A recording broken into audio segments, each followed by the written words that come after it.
On va vous donner les 5 qualités d'une bonne oratrice, d'un bon orateur. Vous l'avez compris, d'abord, la préparation fera que vous serez une bonne oratrice ou un bon orateur. Il y a une autre qualité absolument remarquable, c'est de considérer votre auditoire. Considérer votre auditoire, ça veut dire être vous-même dans votre meilleure version, mais plus que ça veut dire parler peut-être plus fort, parler aussi avec une meilleure articulation. Ça veut dire sourire davantage, savoir vous tenir droit. C'est une considération que vous avez pour lui. Vous verrez que plus vous le considérez, et ça sera un retour qui vous fera, c'est de vous écouter. C'est un véritable cadeau que vous lui faites en le considérant.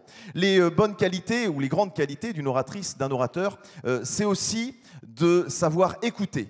Savoir écouter votre auditoire. Écoutez-le, pas forcément avec les oreilles, mais écoutez-le aussi avec le regard, partagez avec lui, soyez dans l'échange, dans la conversation avec lui.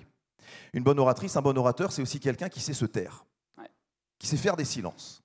Ce n'est pas ceux qui parlent le plus vite, le plus longtemps, le plus fort, qui sont les plus écoutés. Ceux qui savent se taire, on fera un point tout à l'heure sur les silences, qui sont de vrais secrets d'orateurs, sont des orateurs, des oratrices remarquables.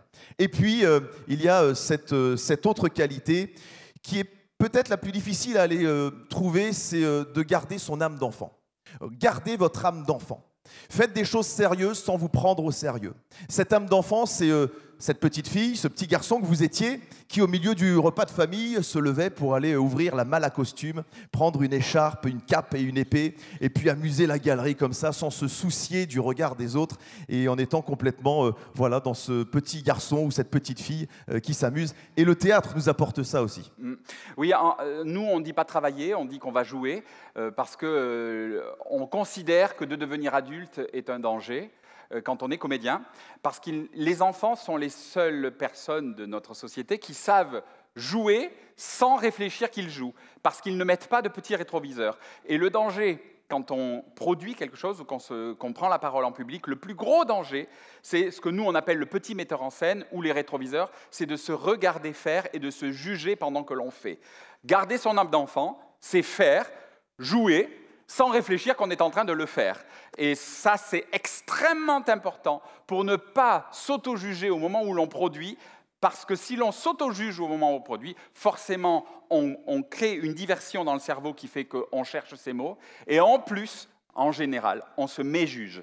Donc, ne pas se prendre au sérieux et faire les choses sérieusement, c'est typiquement cet adage que nous utilisons, c'est-à-dire qu'on travaille ce qu'on a à faire, comme là, notre conférence, on l'a produite à deux, donc on a répété à deux, on l'a répété à haute voix à deux, notre conférence. Parce que si on ne répète pas, on se découvrirait aujourd'hui, ça ne fonctionnerait pas, et en plus, on s'est dit, on va s'amuser.